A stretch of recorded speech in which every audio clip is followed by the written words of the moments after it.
হলদিয়ায় এবার নেভাল বেস। বঙ্গোপসাগরের ভারতের নতুন স্ট্র্যাটেজি। বহুদিন ধরেই একটা প্রশ্ন মাথায় ঘুরছিল, বঙ্গোপসাগরে ভারতের প্রকৃত উপস্থিতি আসবে কতটুকু। পূর্ব নৌ কমান্ডের সদর দপ্তর বিশাখাপত্তনমে, আন্দামান নিকোবর একটি জয়েন্ট কমান্ড আছে ঠিকই, কিন্তু পশ্চিমবঙ্গের কোর্স থেকে কুইক রেসপন্স জানানোর ক্ষমতা সত্যি লিমিটেড ছিল। সেই শূন্যস্থান পূরণ করতে এগিয়ে আসছে একটি চমকপ্রদ সিদ্ধান্ত। হলদিয়াতে গড়ে উঠেছে ভারতীয় নৌসেনা বাহিনীর নতুন ডিটাচমেন্ট। এবার ছোট করে বিশ্লেষণ করি, কেন হলদিয়া। হলদিয়া নিয়ে আমাদের বাঙালিদের আলাদা একটা টান আছে। শিল্পনগরী, বন্দর শহর, কিন্তু এর ভৌগোলিক অবস্থানটা একটু মনোযোগ দিয়ে দেখলে বোঝা যায় কেন নৌবাহিনী এই জায়গা বেছে নিল। কলকাতা থেকে মাত্র 100 কিমি দূরে হলদিয়ার অবস্থান, কিন্তু গুরুত্বপূর্ণ পার্থক্য হলো হলদিয়া থেকে বঙ্গোপসাগরে পৌঁছাতে হলে হুগলি নদীর দীর্ঘ ও জটিল পথ পাড়ি দিতে হয় না। কলকাতা বন্দর থেকে কোনো যুদ্ধ জাহাজকে খোলা সমুদ্রে পৌঁছতে যে সময় লাগতো, হলদিয়া থেকে তা অনেক কম। গভীর সমুদ্রের স্যান্ড হেডেড পয়েন্ট মাত্র 130 কিলোমিটার দূরে। সামরিক দৃষ্টিকোণ থেকে এটি একটি নিখুঁত চয়েস। এবার জানা যাক কি থাকবে এই ঘাঁটিতে।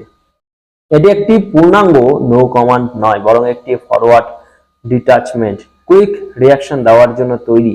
পরিকল্পনা অনুযায়ী এখানে থাকবে ফার্স্ট ইন্টারসেপ্ট ক্রাফট, ঘন্টায় 40 থেকে 45 নটিক্যাল মাইল গতিতে চলতে সক্ষম। New water jet first attack craft, 300 টনের যুদ্ধ জাহাজ CRN-91 কামান ও নাগাস্ত্র লয়টারিং মিউনিশন।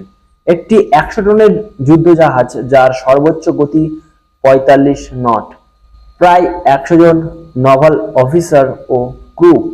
হলদিয়া ডক কমপ্লেক্সের বর্তমান ইনফ্রা ব্যবহার করা হবে বলে নতুন কনস্ট্রাকশনের খরচও অনেক কম পড়বে। শুধু একটি ডেডিকেটেড নোভাল জেটি ও ফ্যাসিলিটি গড়ে তুলতে হবে। সরাসরি বলা না হলেও এই ঘাঁটি বানানোর পিছনে কয়েকটি কারণ স্পষ্ট। চীন, বঙ্গোপসাগর ও ভারত মহাসাগরে চীনের নৌ উপস্থিতি ক্রমশ বাড়ছে। বছরের পর বছর ধরে 100-এর বেশি চীনা যুদ্ধজাহাজ এই জলসীমায় টহল দিচ্ছে। মালাক্কা প্রণালী পর্যন্ত চীনের প্রভাব বিস্তারের যে কৌশল, তার কাউন্টার হলদিয়া একটি গুরুত্বপূর্ণ পয়েন্ট হতে পারে। বাংলাদেশ, শেখ হাসিনার পতনের পর বাংলাদেশের যে রাজনৈতিক পট পরিবর্তন হয়েছে, তাতে ভারতের চাপ বেড়েছে।